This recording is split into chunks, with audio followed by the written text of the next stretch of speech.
Eu vou ler, depois eu explico.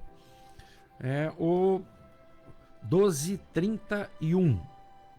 A palavra do Senhor diz assim: ainda as trevas da noite cobriam o Egito, quando o faraó mandou chamar às pressas Moisés e Arão e determinou-lhes: levantai-vos e saí imediatamente do meio do meu povo e de minha terra, vós e todos os filhos de Israel. Ide, portanto, e servi a Yahvé como tendes insistido. Levai convosco vossos rebanhos, o vosso gado, como pedistes.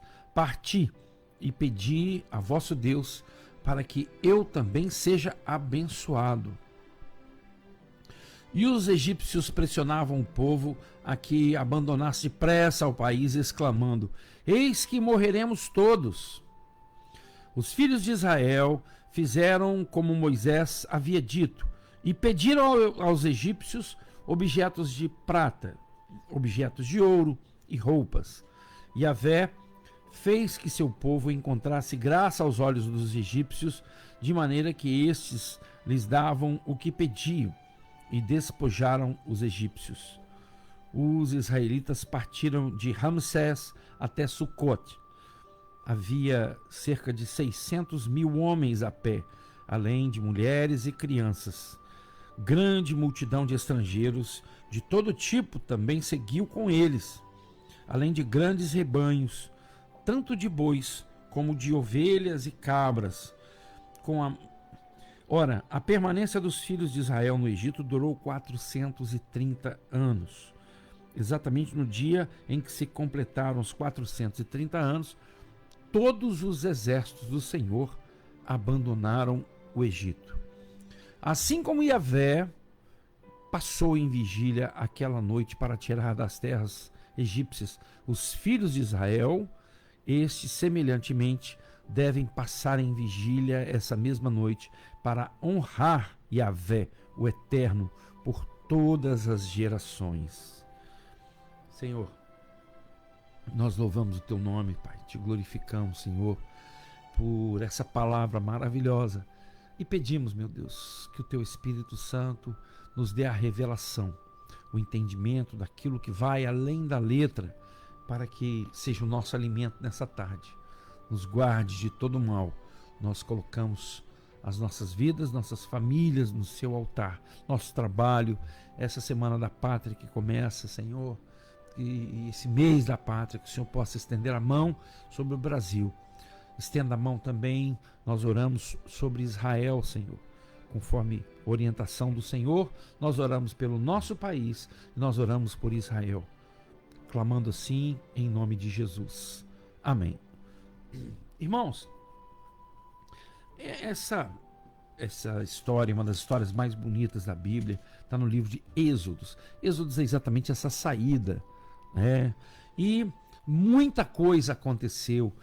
Como que eles foram parar lá nesse cativeiro, né? Foi quando primeiro eles foram como amigos, ali foi José vendido como escravo, né?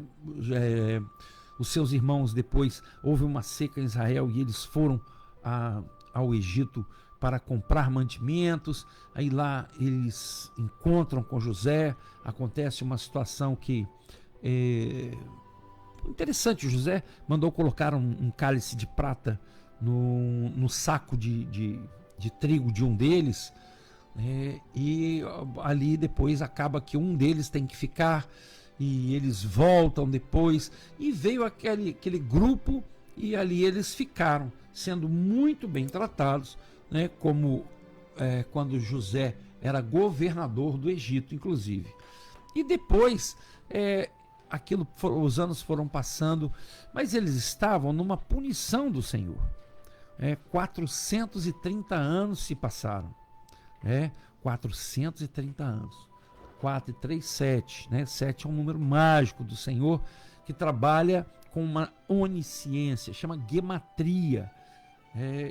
Exatamente, vê que pelo que nós lemos, exatamente no dia que completou 430 anos, o Senhor os retirou ali do Egito, daquele cativeiro que começou ali como um lugar para se morar. Daí a pouco mudou a dinastia do faraó, entrou um faraó que não era amigo, e esse faraó começou a tratar mal o pessoal, o povo de Israel, e escravizou o povo de Israel, e ali eles passaram por momentos muito difíceis de escravidão, sendo usados em diversos serviços difíceis, até que um dia Moisés foi levantado pelo Senhor para tirar o povo dessa escravidão.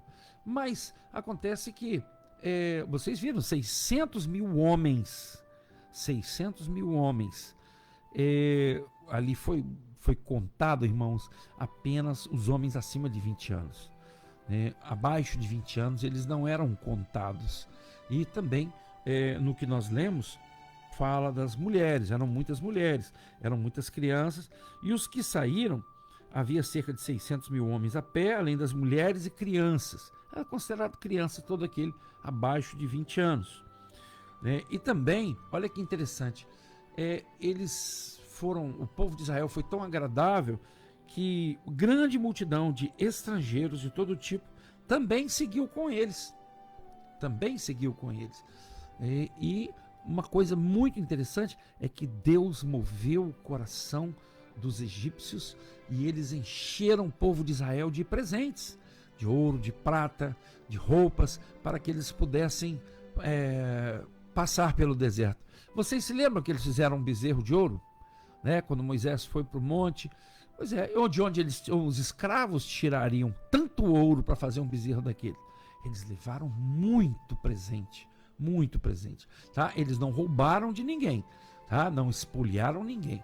O Senhor moveu o coração do povo do Egito para que houvesse uma compensação por aquele tempo que eles passaram ali, para que eles tivessem recursos humanos, para passar pela terra, por aquele deserto que eles iriam passar, e que seria por menos de um ano de caminhada e que acabou durando 40 anos. Por que menos de um ano? Irmãos, vocês se lembram quando Herodes promoveu um censo e quis matar todas as crianças abaixo de 2 anos, José, Maria e o menino Jesus, o pequenininho Jesus, eles foram para o Egito? A palavra fala que eles fugiram para o Egito. Quer dizer, o Egito não é tão longe, não é tão longe. Só que da forma como eles procederam e desagradaram ao Senhor, depois de ver tanto milagre, eles conseguiram sair. Eles viram as 10 pragas em cima do Egito. Cada praga era dirigida a um deus egípcio. A penúltima praga, é interessante, eles tinham 2 deuses, eu não sei o nome deles, mas era o deus da noite e o deus do dia, e eles brigavam. Quando o deus da noite estava ganhando, escurecia. O que nós sabemos que é um ciclo, do Sol, movimento de rotação e translação, que tem o dia, tem a noite. Eles consideravam que era o deus noite vencendo a luta. E aí, quando amanhecia, é porque o deus dia, estava vencendo a luta ali naquele momento. Então, são crendices completamente fora daquilo que nós temos de realidade, e uma realidade que o Senhor deixa muito claro que as orientações dele, a sua grande maioria, são orientações perpétuas. Inclusive, quando Deus orienta que eles comam o cordeiro, a verdadeira Páscoa, a Pessá, depois da 9ª praga, da escuridão, veio a praga dos primogênitos. Todos os primogênitos, inclusive dos animais, foram mortos. Todos os primogênitos, inclusive o filho do faraó. Mas o Senhor livrou o seu povo num sacrifício de um cordeiro e orientando para que se passasse o sangue do cordeiro nos pórticos e umbrais das casas onde o povo de Israel estava morando, lá no Egito. É interessante lembrar que muitas dessas casas pertenciam aos próprios egípcios, e era costume nos umbrais e nos pórticos das casas ter desenhos de entidades que eles adoravam. Então, o sangue de Jesus passado nos pórticos ali, nos umbrais, tem, além de tudo, esse significado de cobrir, de passar por cima. O sangue de Jesus. Jesus é mais importante que essas entidades adoradas, né? Era uma referência para que o anjo Pessá quer dizer passar por cima, né? Na Bíblia, em inglês, esse momento se chama Passover, passar por cima, né? Aí a igreja vai distorce, depois de muito cumprir corretamente, né? A religião mudou esse dia de Páscoa para a ressurreição de Jesus.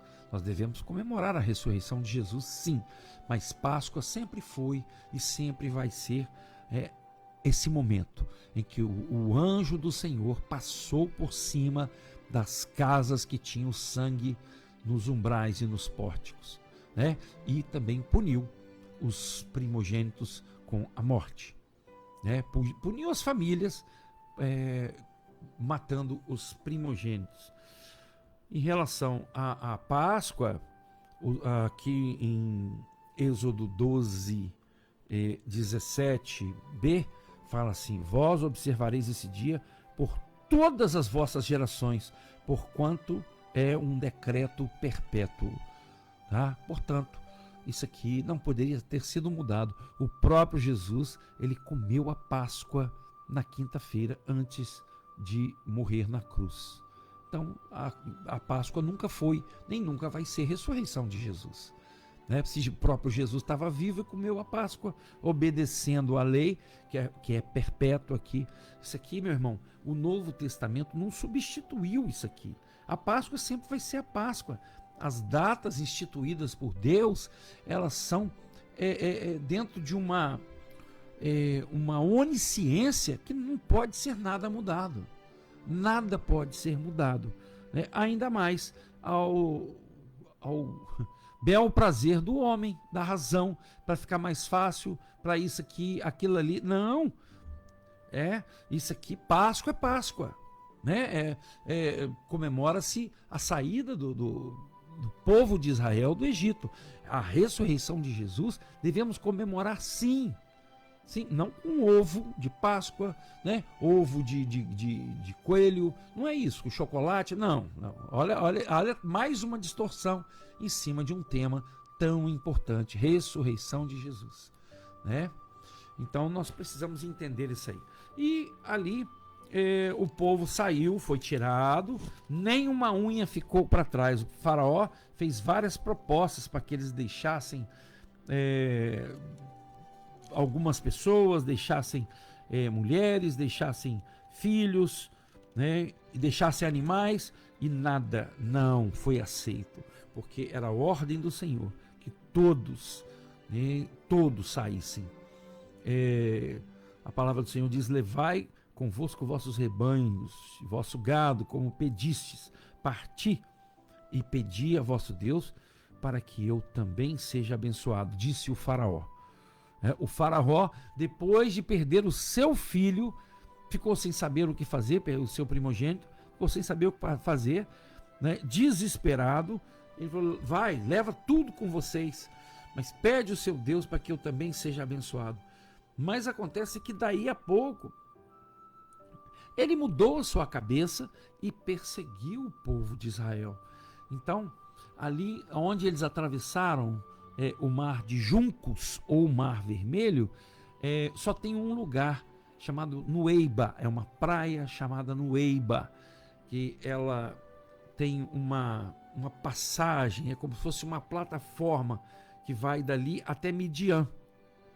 Midian hoje é Arábia Saudita, né? O Monte Sinai, a religião também colocou ali no Egito. E não meu irmão, a gente pode ver pela palavra aqui que eles atravessaram, e do lado de lá do mar é que Moisés foi ao Monte Sinai, né, ou Monte Horebe.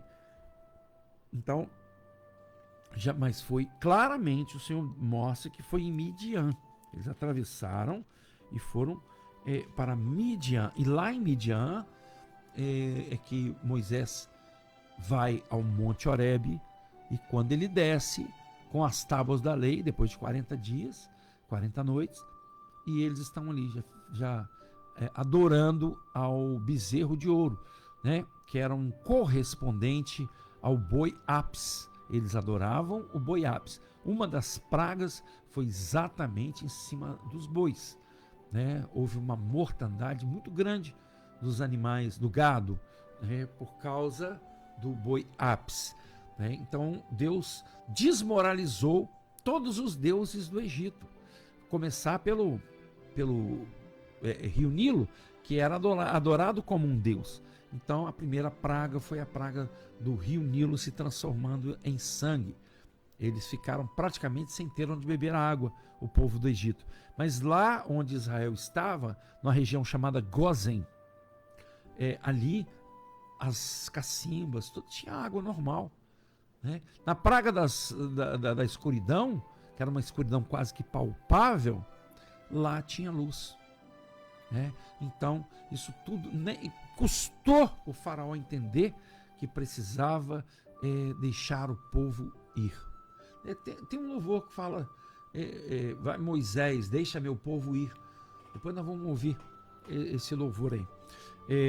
Então, quando eles saíram, ali na praia de Nueiba, o mar pela frente e o exército de Faraó vindo atrás. Então Moisés entrou no mar, tocou o seu cajado, né, e o mar se abriu. Aquele lugar ali, essa plataforma que eu falei, tem 109 metros de profundidade.